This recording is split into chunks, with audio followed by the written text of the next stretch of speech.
truth, and life. Here is the Brother Leon Show. You better recognize.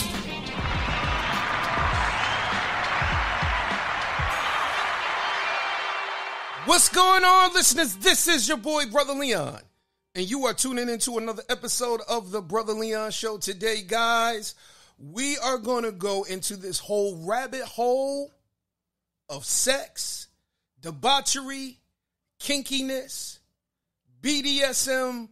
We're going in this piece today because today we have on the show Daddy Heff.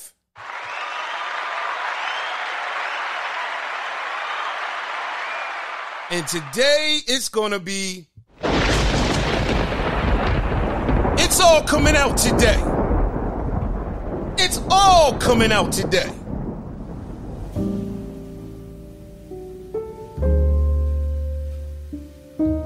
The one thing that I want you guys to definitely be sure of is this. Is that BDSM is not just white people shit. Because before, I believed all of that. That whole whips and chains and all that bullshit, I believe that. But it's more to it than just whips and chains. It is about entering into a lifestyle and entering into a mindset where you operate in ultimate truth. Because the one thing that we need as people, we need to be fully self-expressive. We need to be fully operating in truth. Because the Bible says that you shall know the truth, and the truth shall make you free.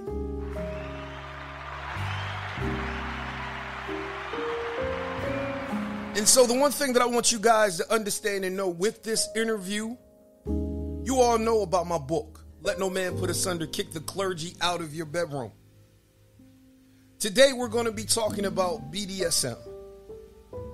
And we're going to be talking with Daddy Heff, King Heff.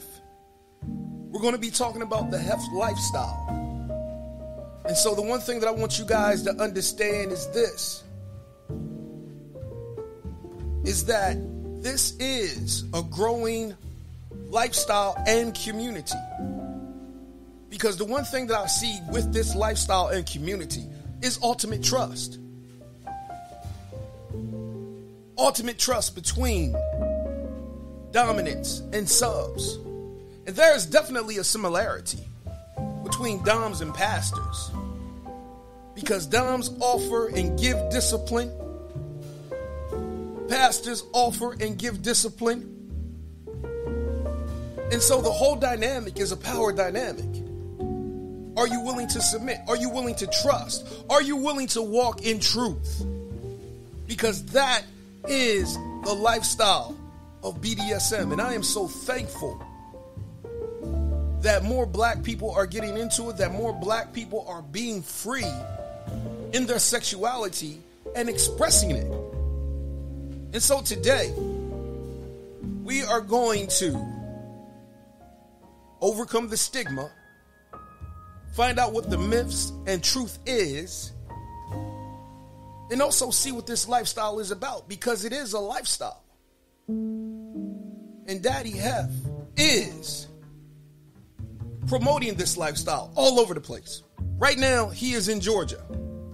At the end of the month, he will be up here in the Northeast around DC. So I encourage you guys to go visit him. See what this thing is all about, because God be my witness, I'm going to see him.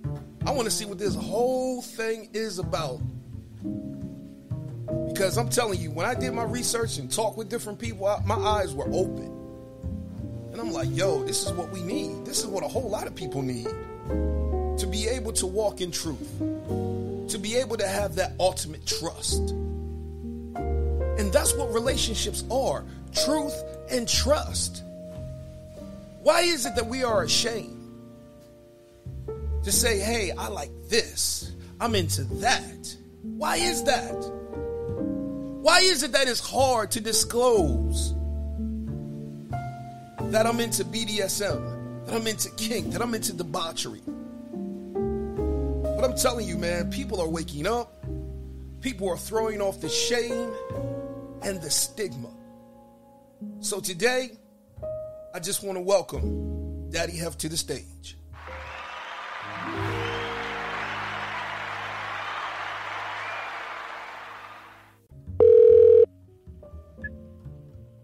Hello? Hey, Daddy Heff, this is Brother Leon. How you doing, sir? I'm fine, Brother Leon. How are you? Hey, I'm good. Let me give you some applause. So I just want to say welcome, sir. And I just want to ask you, how you doing today? I was looking at your video of the ghetto wine tasting. How did that go? Oh, yes. Oh, boy. Yeah, it went. It went real well. You know, everyone left a little inebriated, or a lot inebriated after that. Okay, because I saw that Wild Irish Rose. I was like, oh, snap. Oh, yeah, man. That Rick, buddy. It's taking them back.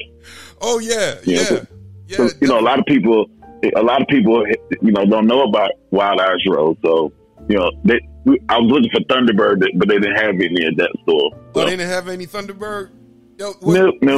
Did y'all come across Cisco? Oh, no, definitely not. Even if I saw it, I wouldn't have got it. I got some stories behind that, but hey, I just want to say, oh, yeah. Oh, a lot of stories. But hey, sir, I just want to say thank you. And again, I want to give you some applause. Thank you for coming on. Oh, you're welcome, sir. Thank you for having me. No problem. So let's just start off. Who are you? Oh, well, I am a professional dom, and I'm also a business owner. All right, I like that. So let me ask you this. You said professional dom. Was at any point that you were like an amateur? How did you get into this, and how did you get the name Daddy Heff and King Heff? Well, everything is based off of the Health Lifestyle, which the Health Lifestyle is my company, which I produce a all natural sexual supplement, black health for men and pink health for women. So it's just the name Health came years ago. It's like a long story to that, but it came when I was associated with this one company, and it just when I had my own product, I was like, well, I'm gonna call it. And I'm like, well, it's my product, and one is black and one is pink, right? Okay. And so black and pink health, representing male and female. Okay. And then, so, you know, I'm a king, and it's like, instead of what if people are calling me Mr. Health, no, I'm King Health. And then as I developed into, you know, as a dominant and getting into BDSM, then one of my clients, she was like, everyone knows you as King Heff. She was like, but I'm going to call you Daddy Heff. I was like, wow. I was like, okay. I was like, can I keep that name? She was like, it's yours. So there it went. Wow. That's good. That's great. Let me give some applause on that one. So, I mean, I know everybody has their own definition of what BDSM is. Can you give us your definition? Well, BDSM stands for bondage, dominance, sadomasochism, or slave master. Okay. All right. And so I'm not going to lie. A lot of people, you know, they will always call that 50 Shades of Grey, or they will call it, you know, white people shit. And I'm like, it ain't white people shit. No, it's not. It's not. So, I mean, it's something, I mean, it's something that's really it's really growing amongst in the black community, but it's, you know, BDSM has been around for centuries, so, you know, people have always been into stuff like that. Yeah, because I'm not gonna lie, the first experience or the first time I've ever seen something like that, one of my favorite porn stars, I saw her in a film called Blacks and Blues, Janet Jackman, and I was like, what the hell is this? And so my question to you is, Is BDSM, is that a part of, the porn community, or is that something totally different of itself? Well, I mean, so BDSM is a lifestyle, just like swinging is a lifestyle. Yeah. So now you can incorporate some elements of BDSM and kink in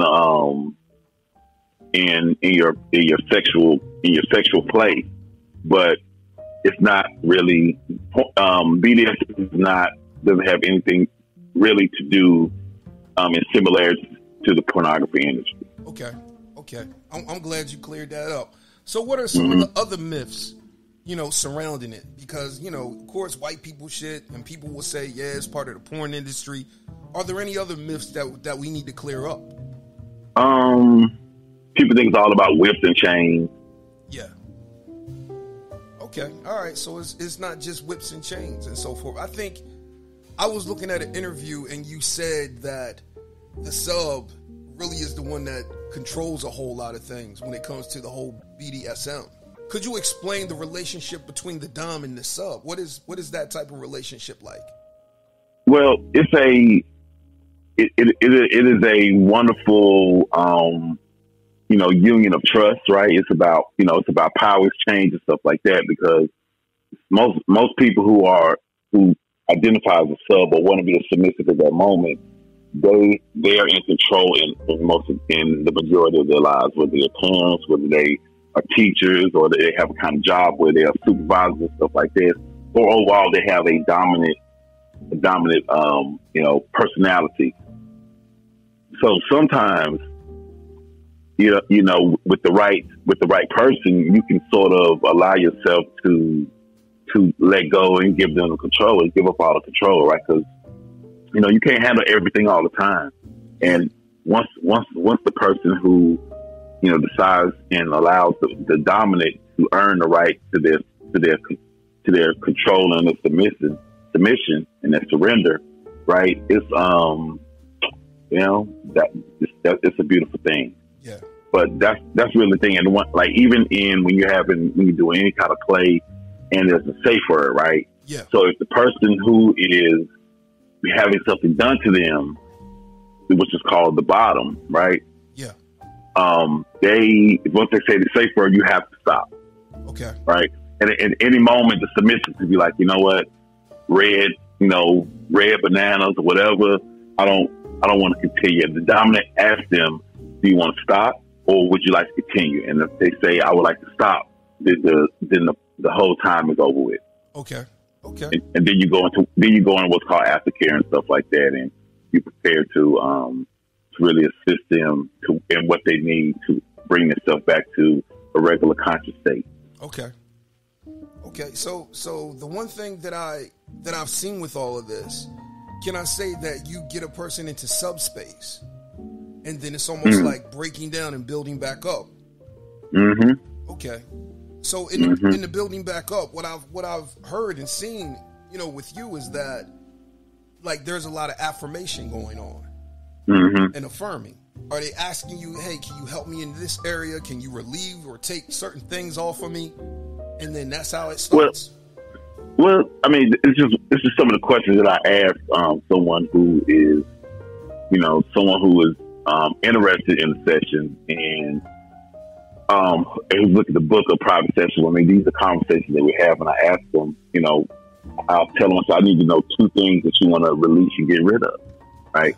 I don't need to go into you don't need to tell me the details of what they are. Uh-huh. Just you don't have to go into super detail. Just tell me, these are the 2 things right here. Okay. Those are the 2 things that we work on.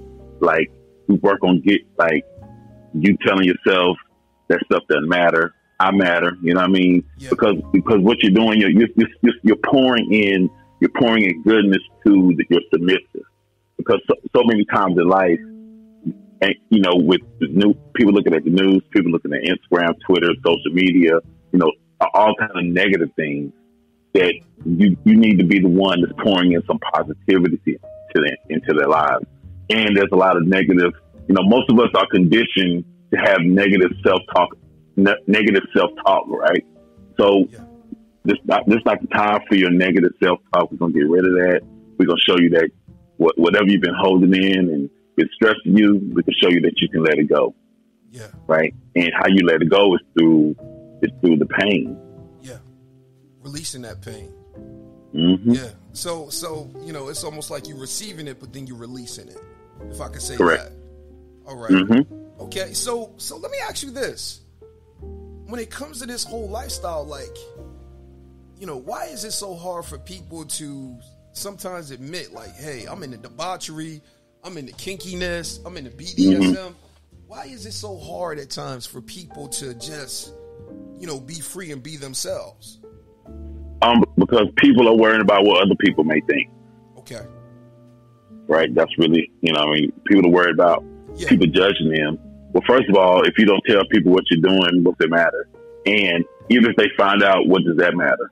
Yeah. Like, are they paying your bills? Are they taking care of your life? Right. Or you just worried about how you look in other people's eyes. The main thing I tell people is, how about you look in the mirror and worry about how you look into your own eyes versus what other people think. Exactly. Mm-hmm. So I think the one thing that I appreciate about this lifestyle is that it helps you walk in ultimate truth. And then you have that ultimate trust. Yep. Because, once you get there, it's like, hey, I don't care no more. Yeah. And because, we talk about this all the time. Like, if regular people's relationship out here would adhere to the same principles of BDSM, where you have safe words, you have respecting the boundaries, you have consent, which is really key, especially consent piece, right? And you can have the full honesty, you can have trust, right? Yeah. All those things that make up how everyone comes into BDSM and how they get attracted to a dom or a sub, or even what their fetishes or their kinks are. Is they're like, yo, I'm coming here pure and authentically me, and I'm here in this space. Well, it's just really getting over that stigma and worrying about what other people think. But once you get in it and you're into it, it's something that you can be like, oh, you know what? I'm gonna start telling truth in other parts of my life. Yeah. Right. Now, you know what I mean about stuff. If you can, and you hold people outside of kink accountable for them not respecting your boundaries or your consent. Yeah. Mm-hmm. Yeah. Let me give you some applause on that. I appreciate that. Because I think the one thing, since looking at your videos and listening to some of your interviews and even doing research myself, I looked at myself and I was like, I have kept myself in a box for too daggone long because, feeling ashamed about certain things that I like sexually, and I was like, you know what, man, this is not being free. This is not walking in truth. No. Nope. And I come from a Christian perspective, and the Bible says that you shall know the truth and the truth shall make you free. So that's right. Why is it that, I was ashamed to say certain things? No, go ahead. Say what you're going to say.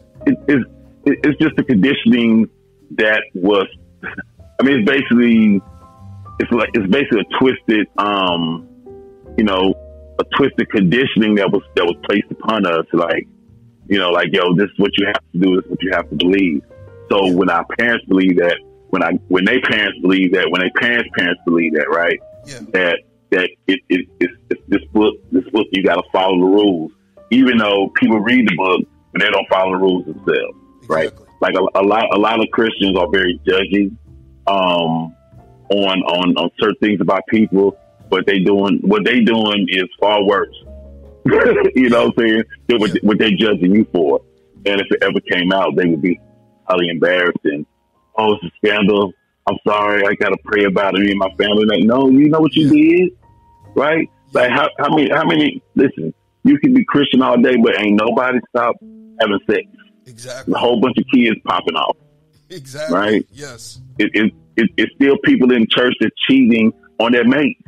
Yeah. Right? Still. Right? Yeah. So it's like, yo, I gotta tell people all the time, like, at some point in time, instead of like the conditioning, how's that working out for you? Like, if you always have to suppress your feelings and your wants and desires and you feel guilty about it, that's not the life anybody should live. No. All right. So, so the thing is, no matter what your religion is, you can still have your base religion of what you feel comfortable with. But as far as you being a free person, like, be free. You're not bound. You're not bound to anybody's thoughts, wants, and beliefs. Exactly. You're not. But what happens is we get guilt shackles put on us by our family. Like, oh, don't do that. Like, you some freaky dinky. You know what I'm saying? Exactly. Yeah, you're a heathen. Exactly. You're a harlot. Yep. You're Jezebel. Like, oh, wow, thank you for that. Yeah. Man, if I'm that, what are you? Yeah, exactly. Exactly. Oh my God. Let me give you some applause, sir. Yes. Because, you know, the one thing that I can say, it is so many Christian people that are sexually frustrated. Mm-hmm. And, you know, and What? it's crazy. Oh, yeah, it's crazy because Yes, sir. these are the same people that will sneak into the passion parties. Yes, believe that. So I'm And, like, and so think about it this way. yeah, All of the biggest scandals that happen with church people, it always be over some sex. exactly. Exactly. Always be over some freaky stuff. They'd be like, Exactly. "We're sorry." What? Yes. Please forgive. Yeah. I remember Jimmy Swaggart. He got caught twice. Oh, yes. Come on, man. Yeah, Out of here. he got caught twice with a woman. Jim Baker got Yep. caught with a woman. And Yep. it was another pastor that was preaching against homosexuality, and he got caught with a male prostitute. And that he had for years. Like, oh, that's horrible. Yeah. Exactly. But Yeah. I think the thing is that we need to begin to be free sexually, and we got to start talking about these things because the Bible does say that God gives us all things richly to enjoy. Mm-hmm. You know, and I ain't gonna lie, I'm getting ready to say something, and people gonna say, you know, I'm being sacrilegious. I'm like, yo, man, Jesus, he had a whip. He drove all the money changers out the temple. So I'm like, come on, man, we need to be free. And if anything, we need to walk in truth when it comes to our sexuality. I can love God and still be kinky. I can love God and still love debauchery and be into BDSM and not, you know, have nobody, you know, try to put a label on me. Because one thing I believe, they give you religion to control you, but they will never give you truth to free you. And this is what I see in the lifestyle. Yes, sir. You know, I see that truth in the lifestyle. So is this growing in the black community? Because I know a lot of people are still like on the low with it. It is. Okay. I saw an article in Ebony, and that was like back in 2012. It was written by Feminista Jones. Yes. And I follow her on Instagram and Twitter. And so I was like, okay, I see this now. And so my next question, are you into shibari? Are you, you know, into the, you know, with the ropes and stuff like that? I'm not. Okay. I'm not. It's something I want to learn, but I want to learn how to do fire play first before I get into rope play. Okay. All right, cool. Because I seen some stuff. I was like, yo, this rope, man, it looks pretty decent. Oh, man. It's beautiful, too. I mean, I know some people, some doms who are masterful with their rope, and I love looking at their work. Yeah, because I seen some work, and I was like, man, I don't know how long it took to tie them knots, but I'm gonna learn that. I'm serious. Yes. I'm gonna learn Yes, that sir. right there. So let me ask you this: what causes a person, you know, to use pain and pleasure as a release? Like how does that happen? Like pain, pleasure, release. You know what? There's a scientific. There's an article I read. I can't remember, but it's a scientific explanation for that. But a lot of times we associate getting spanked and beat and all that from the times when we were kids and getting, you know, and getting whoopings and spankings from our parents, right? Yeah. But it's something about certain pains you had, right, where you're like, oh, it feels pretty good, right? Mm-hmm. And then there's some things that are real sharp, and you like, that does not feel good, right? So you just have to really explore to see what, like, you wouldn't think that if someone hit you with a piece of leather, like a belt, right? Yeah. Most belts are associated with spanking, right? Exactly. And because you were bad. But imagine somebody wanting to be spanked because they just want to, like, they really get off on the feeling that comes from that pain. Okay. Yeah.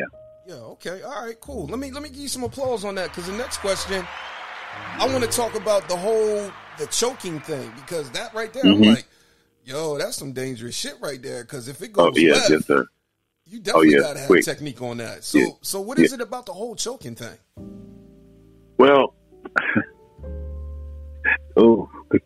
choking is something that can be very divisive. Like I always tell people, BDSM, there's no gray area. There's no like, oh, maybe it'll happen. It's like either it's going to be fun again, or it's going to be in the back of a police car or at the hospital, right? Either or. Yeah. It can go left or right real quick, right? Yeah. So really about when you're choking, you got to find there's certain areas of the neck that you can choke, certain areas you can't.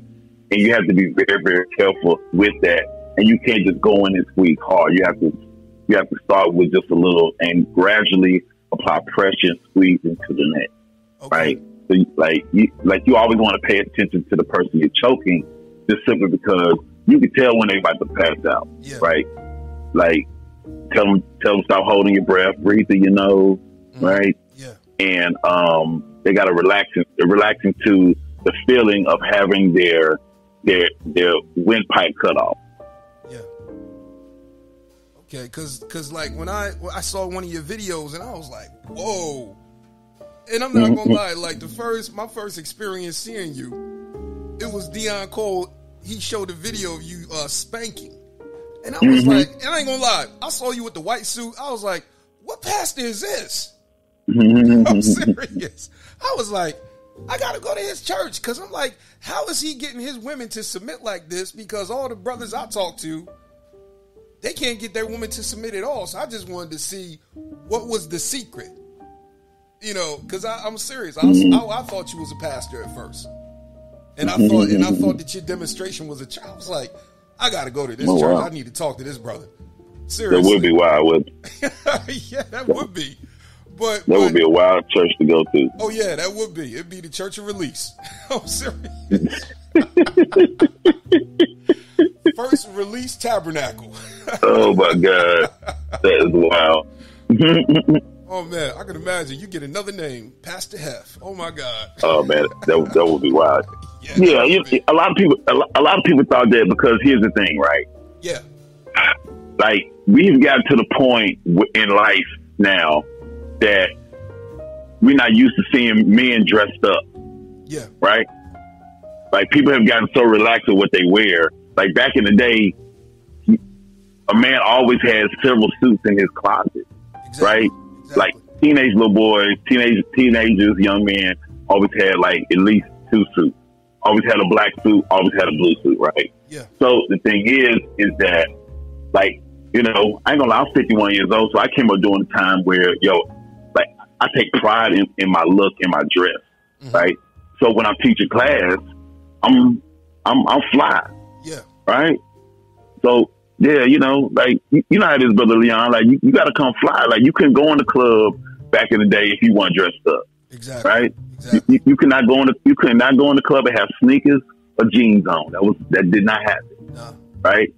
But after the 2000s, it started happening, so men stopped really caring about how they dress. Yeah. Right? Now, don't get me wrong, they dress, right? But they don't take pride. And so that's why when women see me dressed up, even like when I'm at exotic places, when I go out places, and people see me dressed up, they're like, what? They'll be like, are you a pimp? I'll be like, why? I'm pimp because I'm black and dressed up. Yeah. And you said it to the white guy who has a suit on. You don't. Yeah. So it's like it's flyness is in me, right? So if I'm gonna do this, I'm gonna do it the right way. Yeah. Like I'm gonna do it so it's visually appealing to women. They see me dressed up, they're like, yo, he smell good, right? He look good, like ain't nothing on him dirty. Yeah. He's properly groomed, his nails are clean, right? His beard look good, all that stuff, right? Yeah. Because you know what I'm saying, if you look good, you feel good. That's what Reverend Knight said, right? Exactly. If you look good, you feel good. Exactly. So there you go. And then that's one of my classes. So I'm teaching people how to properly spank, and I'm using my technique called booty tenderloin activation. And that's what I teach at my seminars at Exotica. Even I teach virtual classes on how to do that.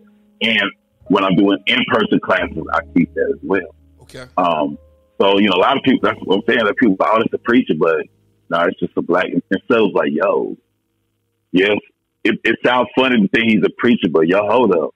You see how fly he looked? Like Yeah. a white suit? Yeah. I got that. Yes. Yes. Yes. Yes, I did. Yes, sir. Yeah. Let me give you some applause. Mm. I so appreciate you, sir. I'm serious. Yes, sir. So let me ask you this, because I know a lot of people may think that BDSM, just like intimacy, always leads to sex. Is that always the case? No, it does not. Because it's not. It's BDSM is not focused on sex and focused on the act of intercourse after you get done. Now, don't get me wrong. Now, it can happen if that's something that's negotiated ahead of time, or if y'all are a couple and y'all are playing, then it may transition into that. But generally, when you do it, there's no sexual, like there may be some dildos and stuff involved, but as far as penis, vaginal penetration action, that's not happening. Okay. Mm-mm. I'm glad you cleared that up, sir. I'm glad you definitely cleared that up. So, I gotta ask you this, because I saw you shave candle wax off of a woman with a knife. How long did you have the? I mean, how did you learn that? Like, how long did it take? All right, so check it. Like, so like I said, like for me, like stuff like riding crops, bloggers are mostly riding crops are really, it's like an extension. Riding crops and paddles are really an extension of my hand, right? Okay. So we were down, I had to perform at this event down in Columbus, Georgia a few years ago. And we were in the kitchen, and my sub baby Kitty, she was there, and we were just in the kitchen playing Uno and smoking or whatever, and just talking about some stuff. And there was this big butcher's knife right there, like a chef's knife. Yeah. And we had talked about it, and I was like, because I've seen people do it before. I watched it. And because of how I move, as far as when I'm spanking, when I'm flogging or whatever, it's real seamless, like you're doing Tai Chi almost, right? Yeah. So it's very seamless movement.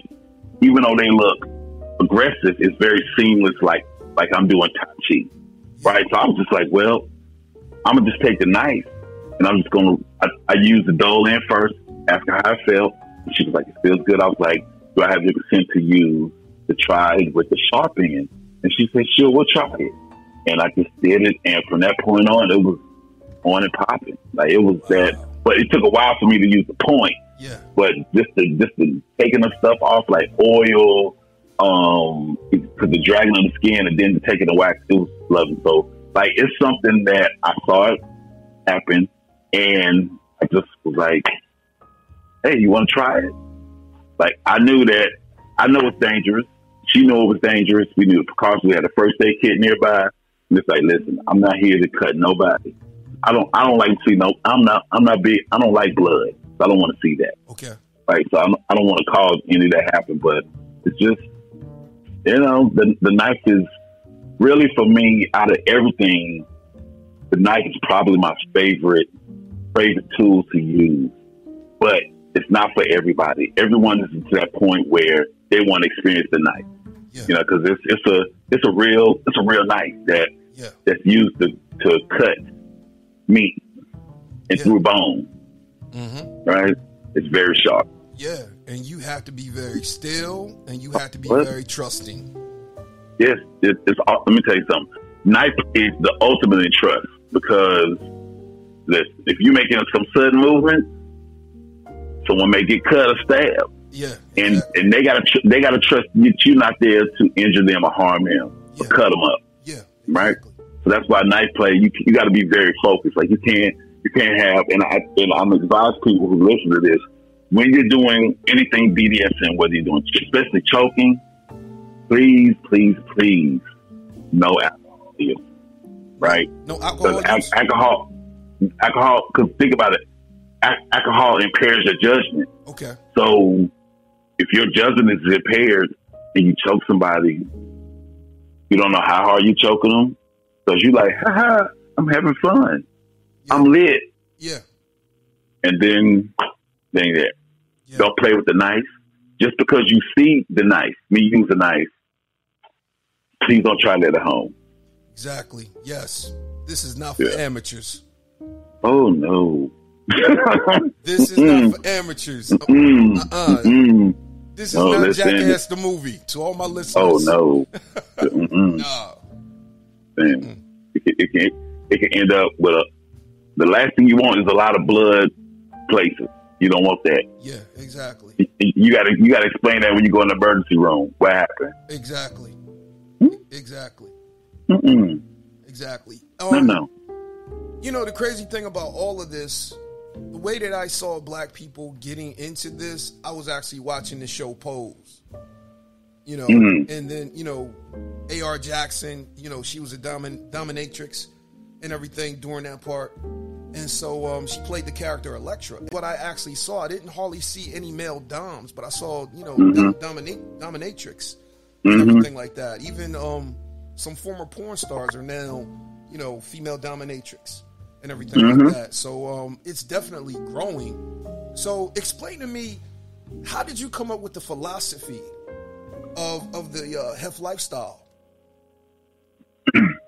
Well, it's just you know, through Black and Pink Heff, it's all about, I want people to have more honest sexual experiences, right? Yeah. More real, connected sexual experiences and a lot of education. So the Heff lifestyle is all about people's freedom, all about their self-love, and all about education in kink and erotica. Okay. So what prompted you to make, you know, the supplements? You know, the Pink Heff, the Black Heffs. I mean, what did you see that people needed and that you decided, let's do this? Well, years ago, I was associated with this product called Magic Power Coffee. And Magic Power Coffee was when I first got introduced to it, they said it was a Viagra coffee for men. I was like, whatever. And I didn't think it worked, but I gave it to one of my friends. He called me the next day 8 times, like, I need some more. And then I started looking at the ingredients, and I'm like, let me research this herb, this herb, this herb, this. It's like, what up? I may have something here. And then as I got into it and built an organization and saw how the product worked, but not only seeing how it worked for men and even with myself, but seeing what it did for women. Right? So hearing the stories of what the coffee did for women, one of my good buddies who I did business for a number of years in China, we talked one day. He's like, how's the coffee doing? I was like, it's going good. He said, why don't you come out with your own product? I was like, man, listen, I don't have that's a long time and it's going to cost a lot of money. He said, well, I didn't ask you nothing about time or money. He said, I just want to know if you want to do it. I said, so what's up? He said, my brother-in-law is a master herbalist at this company, this supplement company over here. And I was telling him about you, and he was like, well, see if he want to make his own product. So I gave them a list of 4 different herbs. And when he and I talked, and I not only did I tell him I wanted a pill for men, I was like, I also want you to make one for women. Now, this is back in 2010. And so he was just like, what? He said, no one's ever asked for a pill for women. Because Viagra for women was just a myth that it would happen. It is still a myth. Yeah. And so that just launched it. And then that's how everything transferred from Magic Hot Coffee into I have my own product. And it's just been a wonderful labor of love for the last, 12 years now? Wow. To have created a formula that people, not just people in the States, that I have a big customer base in the UK, big customer base in Nigeria, a huge customer base in Kenya, right? Like seeing people around the world who love and enjoy my products. And knowing what it's doing to affect their lives. Like there's been stories about women who the doctor said they can have kids, and after they took Pink Heff, they end up getting pregnant. Wow. Right? That's amazing. That is amazing. Yeah, so I gotta get some applause on that one. That is definitely amazing. So it's like, you know, the one thing that I can say with you and I see with you is that you bring healing to people's lives. You know what I mean? Sir. Something that is unorthodox can bring alignment and healing and wholeness to people's lives. That's what I see with you. So, hey, let me ask you this. Do you got like an energy shot or juice coming along? No, sir. Not nope. yet? Okay. Nope. All right. I got something coming along, but it's not neither one of those. Okay. All right. I will ask you this. Are you working on a book right now? You know, someone else asked me that, and as of right now, no. Okay. But you're the second person who asked me that. Okay. Yeah, because I see you having a book, maybe even a volume, volumes of book, just with your knowledge and everything, because showing people how to come out of their shell, come out of the box, get out the cage, all of that. And you help a lot of women experience that. I was talking to a woman, and she was saying, hey, he just brings out affirmation out of all the women. And that's what she told me. She was like, hey, he just helps women to affirm and be confident. And I was like, for real? I was like, okay, I believe it. You know, I believe just by her testimony alone, because I know what type of caliber woman she is. And so she was like, I can attest. He brings out affirmation. I was like, okay. So I just want to say thank you. So let me ask you this. Do you see BDSM merging with the hip hop culture, or is it already doing that right now? I mean, I've seen some things. I don't. It could possibly do that the same way that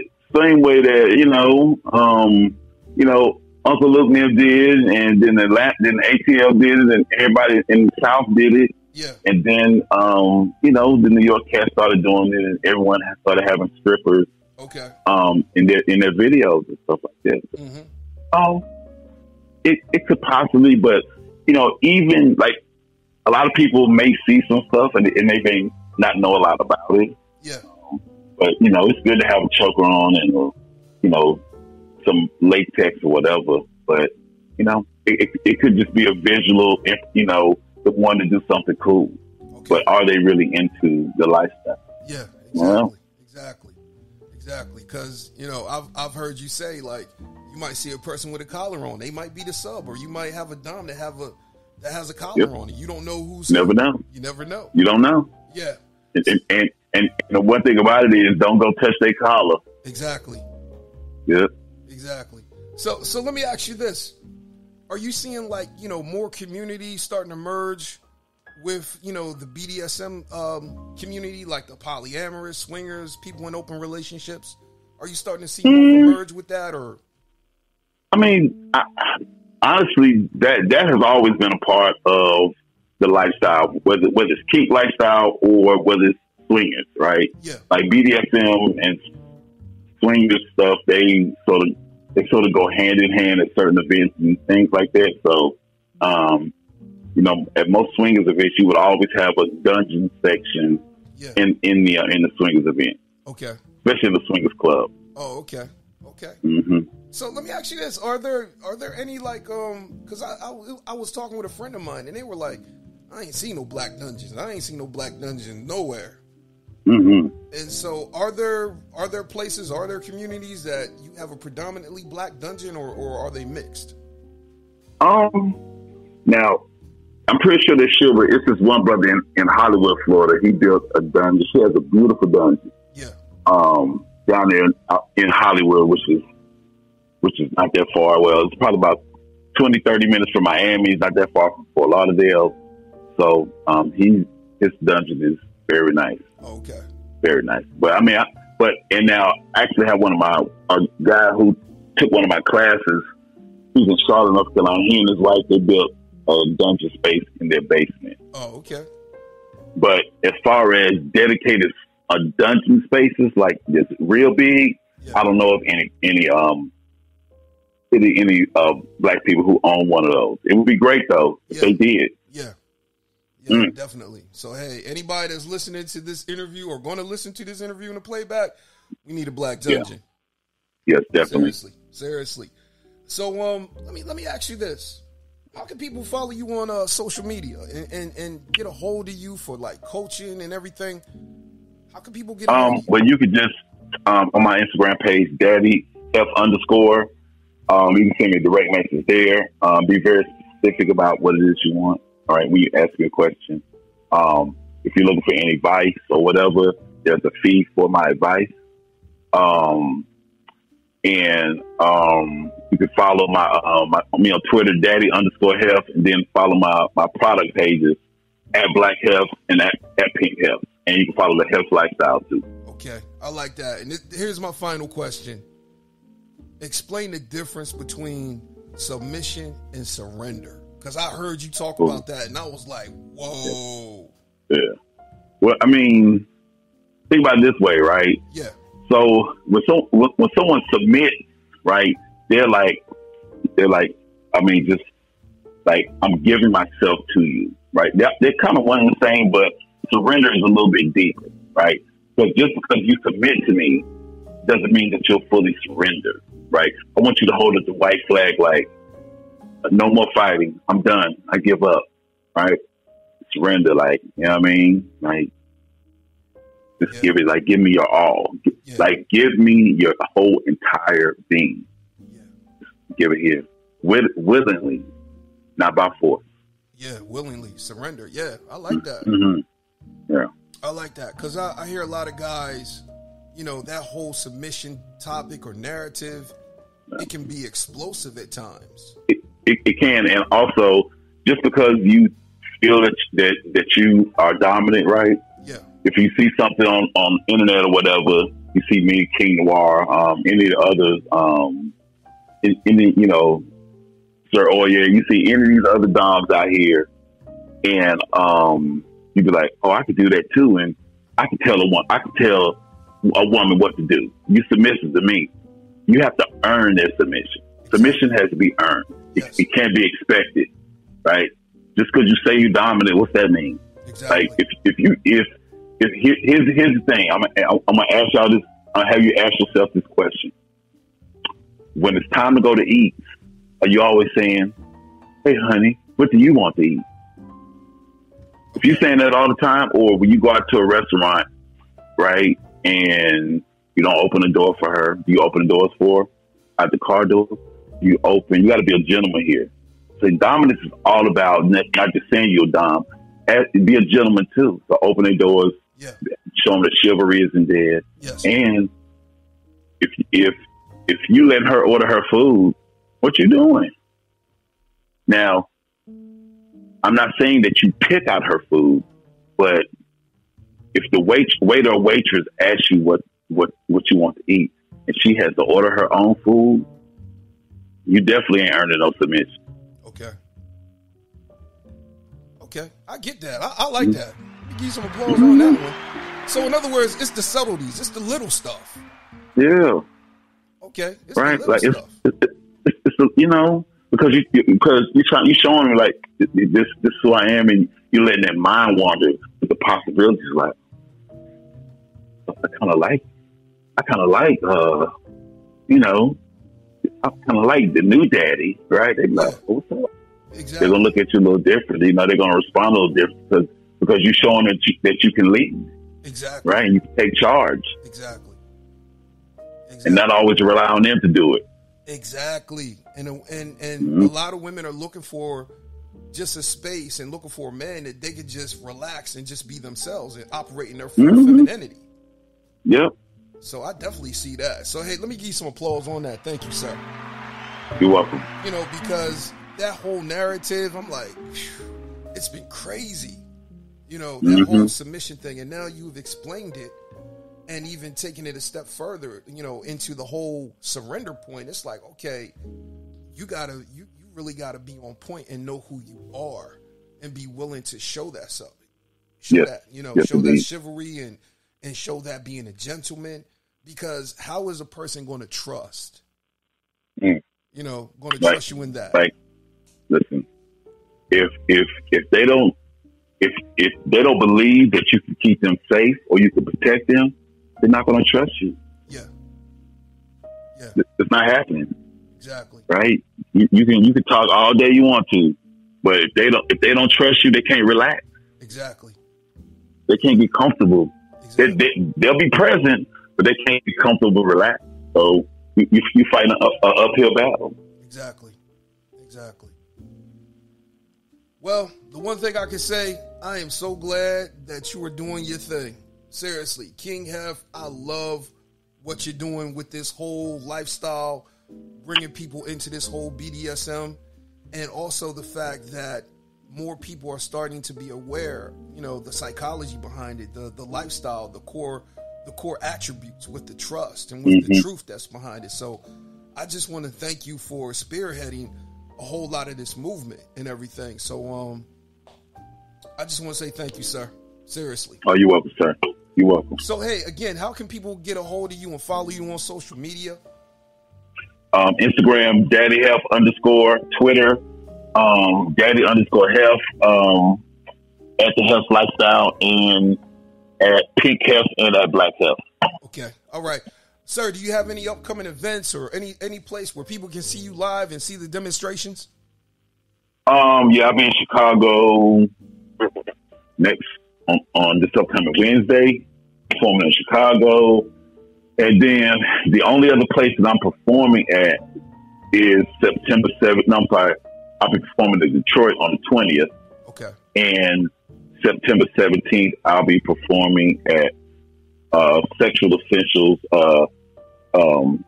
erotic exhibit. So yeah, it'll be really dope, and that's in Houston. Okay. So, but any events that I have, they can just click on the link in my bio, and they'll see all the events listed there. Okay. All right, sir. Thank you for that. So, sir, can you take and leave us with some words of wisdom? All right. In the immortal words of the great Reverend Ike, here are two mantras.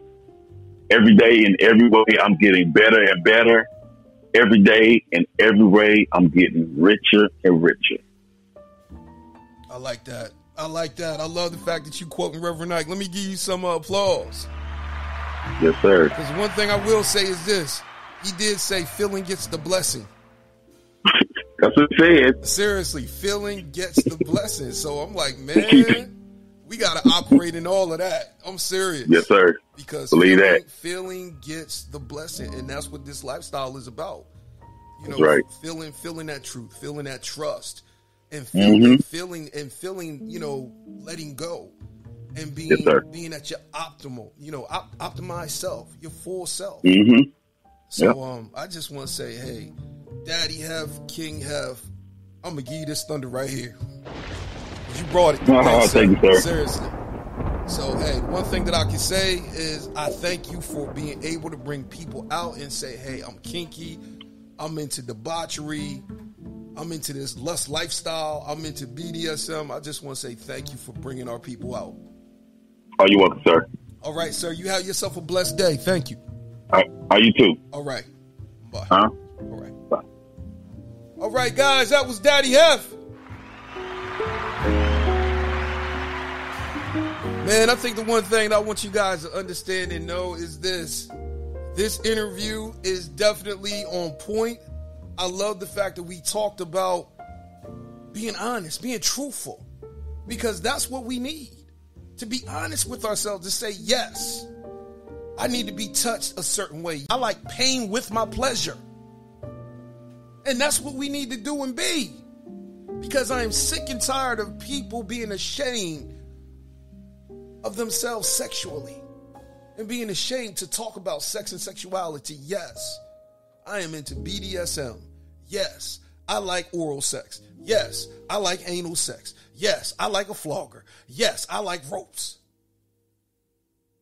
But at the end of the day, you are living and operating in your truth. And I want you to be aware of that because, hey, like I said, you shall know the truth, and the truth shall make you free. And that's the one thing that we need to be.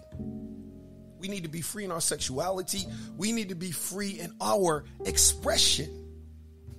And the one thing that I see with this lifestyle, it's unorthodox, but it brings healing. It brings healing to people who would normally stay quiet. It brings people to healing that normally are the ones who play the Superman, the Superwoman who's controlling everything. Even strong people need a release. So I want to say, hey, follow Daddy Heff on Instagram, on Twitter. Get his products. Get the pink pills. Get the black pills. Get the supplements, man. Buy the toys. See him live and in person. Get him for consultation, because trust and believe. This is one of the areas that we as black people need to come out and explore and bring healing to our community. Because my thing is this: if it makes us free and it makes us whole, we're going to embrace it. Because the crazy part about all of this, I can't demonize this. I can't vilify this man, and I'm not. And I'm not going to vilify other people that are in the community as well. Because I thoroughly believe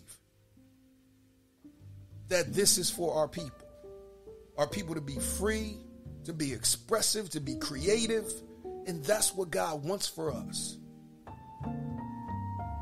To be free, to be creative, to love one another, to have committed, sound, strong relationships. And how you going to get that? You get it by truth. You get it by trust. You can't have nothing without truth and without trust. So, hey, I am for that whole BDSM lifestyle. I am for it all. Because the Bible says that marriage is honorable and all in the bed undefiled, but whoremongers and adulterers God will judge. And so I look at it like this: if you are a couple and you are incorporating this, I ain't got no problem with you. Even if you a single person and you ain't committing fornication, I ain't got no problem with you. And even if you are committing fornication, I still ain't got no problem with you, because I'm not here to judge. This platform is like Planet Fitness, judgment-free zone. So I want you guys to be blessed. We're going to end on a different note today. I just want to say thank you. Follow the Brother Leon Show. Follow me on Truth and Life Urban Ministry. Follow me on Instagram, on Twitter, Facebook, and Clubhouse. You guys be blessed, and I love you.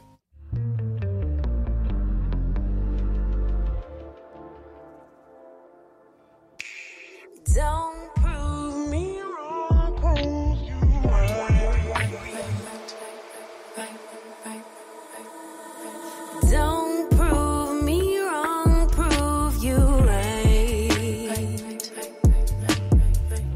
My word is bond, we don't spit no lies. A daughter of the sunshine. But every blue moon I come alive at night. I like lace and I like braids, but I love my natural. Edges laid from the east side, building on the west coast. My high tolerance for pain don't mean I'ma take yours. All them fake followers ain't gon' like your pics. I rep the water-bearer sign, but all the elements live rent-free in my mind. Moody.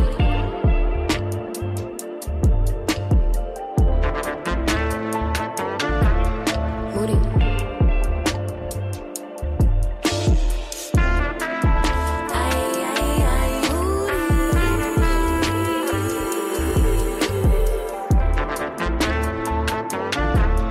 Moody.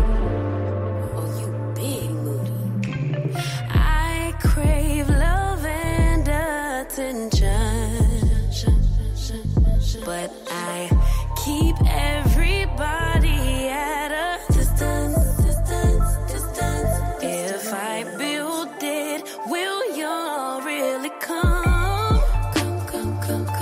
Bought all these panties, but I really don't wear none. I like boys and I like girls, but I love my baby. Some may judge, but Emmanuel is still